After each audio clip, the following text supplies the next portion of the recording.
नगर जिल्ह्यात उच्छाद मांडणारे बिबटे पकडले खरे, पण आता त्यांचं संगोपन करताना वन विभागाची मात्र दमछाक होतीये।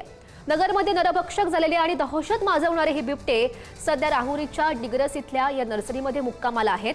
3 महिन्यात तब्बल 36 बिबटे वन विभागानं पकडले आहेत। त्यातले 11 बिबटे डिग्रसच्या या नर्सरीमध्ये पिंजऱ्यामध्ये ठेवण्यात आलेत। बिबट्यांचं संगोपन करायचं म्हणजे स्वस्तातलं काम नाहीये। रोज कोंबडी आणि बकरे कापून पाहुणचार करताना वन विभागाची मात्र चांगलीच दमछाक होतीये।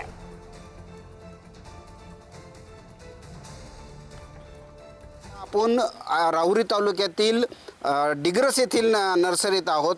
ह्या डिग्रस येथील नर्सरीत जिल्ह्यात गेल्या काही दिवसात पकडलेले तब्बल 11 बिबटे ह्या नर्सरीत आहेत। आपण जर समान मागणी केली जाते की कुठं बिबटे दिसला की त्याला पिंजरा लावा, त्याला जेरबंद करा, त्याप्रमाणे वन विभाग त्यांच्याकडे उपलब्ध असलेल्या पिंजऱ्यातून त्यांच्या त्या ठिकाणी खाद्य ठेवून व्यवस्थाही करतं। बिबटे जे आहेत ते पकडून या ठिकाणी आणले जातात। आपण जर बघितलं तर आता आपण डिग्रस नर्सरीत आहोत आणि डिग्रस नर्सरीत तब्बल या ठिकाणी 11 पिंजरे आहेत आणि 11 पिंजऱ्यामध्ये हे असे गुरगुरणारे आणि अतिशय घातक असे पूर्ण वाढ झालेले अनेक बिबटे या ठिकाणी आहेत।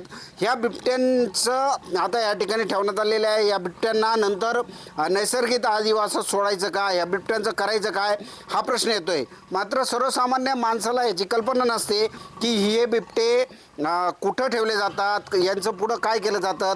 वन विभाग सध्या ह्या 11 बिबट्यांची जी आहे या ठिकाणी काळजी घेत आहे, एक प्रकारे म्हणावं लागेल। हे बिबटे या ठिकाणी ठेवण्यात आलेले आहे आणि ह्या बिबट्यांच्या रोजच्या खाद्याची व्यवस्था या ठिकाणी केली जाते। दिवसा आड यांना खाद्य दिले जाते।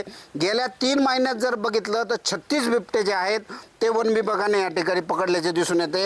या 36 बिबट्यांपैकी अनेक जे नर्सऱ्या आहेत जिल्ह्यातील त्या ठिकाणी बिबटे ठेवलेले आहेत। राहुरीतील नर्सरीत सध्या 11 बिबटे आहेत जे पाहुणचार घेत आहे आणि ह्या बिबट्यांचं पुढं करायचं काय याची वाट वन विभाग पाहताना दिसून येत आहे। प्रशांत शर्मा, पुढारी न्यूज, राहुरी, अहिल्यानगर।